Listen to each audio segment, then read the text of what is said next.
ക്രിസ്തുവിൽ സ്നേഹം നിറഞ്ഞവരെ, ഈ പുതിയ വത്സരത്തിൽ ആദ്യം ചെയ്യേണ്ട പ്രവൃത്തി ഇടയന്മാരുടെ തിടുക്കത്തോടെ യേശുവിനെ കാണാനായിട്ട് പോകുക. ദൈവത്തിൻ്റെ ഹൃദയത്തിലേക്ക് യാത്ര നടത്തുക. മാലാഖയുടെ സന്ദേശം ലഭിച്ച ഉടനെ അതിവേഗത്തിൽ ആവേശപൂർവം അവർ ആ സംഭവം കാണാനായിട്ട് പുറപ്പെട്ടുവെന്നാണ് സുവിശേഷത്തിൽ രേഖപ്പെടുത്തിയിരിക്കുന്നത്. അവർ തിടുക്കത്തിൽ അതിവേഗത്തിൽ ചെന്ന് ശിശുവിനെയും മറിയത്തെയും ജോസഫിനെയും കണ്ടുവെന്ന് നാം സുവിശേഷത്തിൽ കാണുന്നു.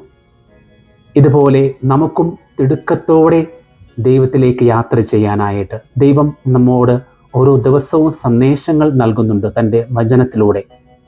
എന്തുമാത്രം തിടുക്കത്തിലാണ്, അതിവേഗമാണ്, ആവേശപൂർവമാണ് നാം ആ ദൈവത്തിൻ്റെ ഹൃദയത്തിലേക്ക് ഓരോ ദിവസവും യാത്ര ചെയ്യുന്നത്.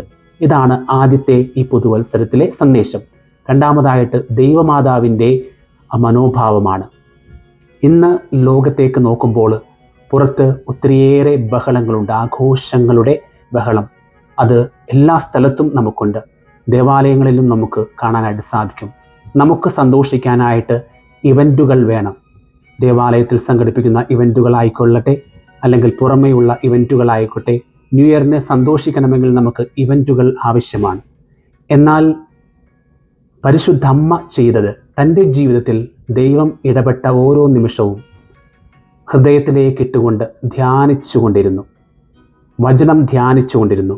ഇന്ന് ഇടയന്മാർ ദൂതൻ അറിയിച്ച കാര്യങ്ങൾ അവരെ അറിയിക്കുന്നുണ്ട്. അതും ഹൃദയത്തിലേക്ക് എടുത്തുകൊണ്ട് മറിയം ധ്യാനിച്ചുകൊണ്ടിരുന്നു എന്ന് ഇവിടെ നാം കാണുന്നുണ്ട്. അതായിരുന്നു മറിയത്തിൻ്റെ സന്തോഷം.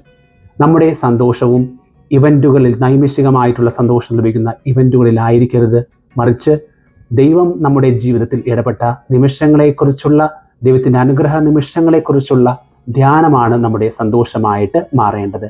മൂന്നാമതായിട്ട് ഇന്നത്തെ സുവിശേഷത്തിൻ്റെ അവസാനം ആ ശിശുവിൻ്റെ പേരിടൽ ചടങ്ങാണ്. യേശുവെന്ന നാമം അവന് നൽകപ്പെട്ടു.